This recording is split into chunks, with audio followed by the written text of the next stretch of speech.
Ескерту: автор тыңдаушылар, көрермендер және оқырмандар жасаған әрекеттер үшін жауап бермейді. Ақпарат тек таныстыру мақсатында беріледі. Бұл материалдың авторы заңды бұзбауға шақырады. Барлықтарыңызға сәлем. Осы видеода SQL injection'ның екі методымен таныс боламыз. Негізі көп түрі бар. Кеттік. SQL инъекция мәліметтер базасына құнды ақпаратқа қол жеткізу үшін SQL-де зиянды код үзіндісін пайдалануға мүмкіндік беретін осалдықтың түрі.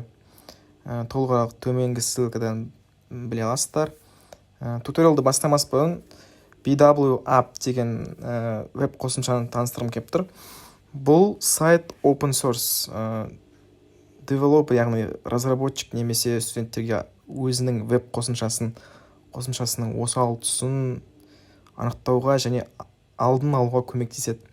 Ең алдымен, егер сіздерде антивирус қосымшасы болса, оны уақытша сөндіргеніңіз жөн. Келесі қадам XAMPP-ті қондырамыз. Ескертетін жайт, XAMPP-тың 8.1 версиясын емес, оған дейінгілерін орнатқаныңыз жөн. BW App-ты төменде көрсетілген ссылкамен өтіп, GitHub-тан көшіре аласыз. Apache және MySQL-ді қосамыз. Ең алдымен біз install.php сайтына өтеміз. Бұл жерде бізге керекті база даннықты орнатамыз. Орнатылғаннан кейін біз portal.php өтеміз. Portal.php өткеннен кейін бізді логин деген сайтқа жібереді. Яғни бұл жерде ешқандай регистрация жасап керек емес. Бізге жай ғана логин деген жерге password деген жерге баг деп жасақ, авторизация жасалынады. Келесі таңдайтын жер бұл бізде choose your bug деп аталып тұр, яғни өзіңіздің багыңызды таңдайсыз. Бұл жерде SQL injection'ның түрі. Бізге керегі бірінші жағдайда get search. Бұл жерде search for movie формасына команда жазылу керек.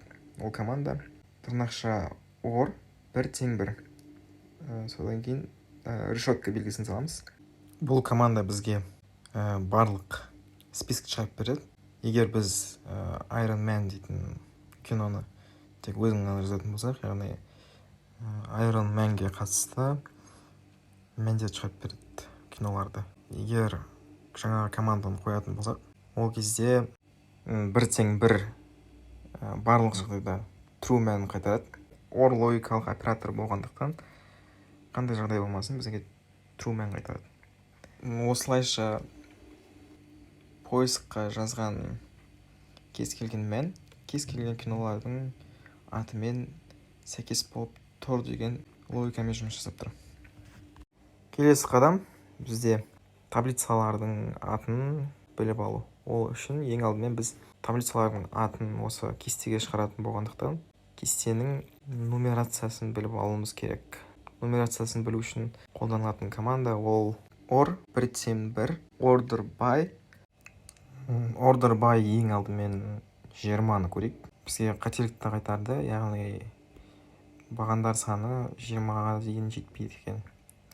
Осылай сандарды ойнап, қанша кестенің нумерациясы бар екенін біліп алу керек біз. Біздің жағдайда 7 саны келіп тұр екен.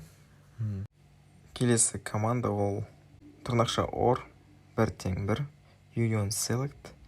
Жаңағы 1-ден бастап 7-ге дейін жазып шығамыз. Бұл команда бізге таблицаның бағандарының нумерациясын шығаруға көмектеседі. SQL запрос жасағаннан кейін бізге қателіксіз осындай ответ қайтарылу керек.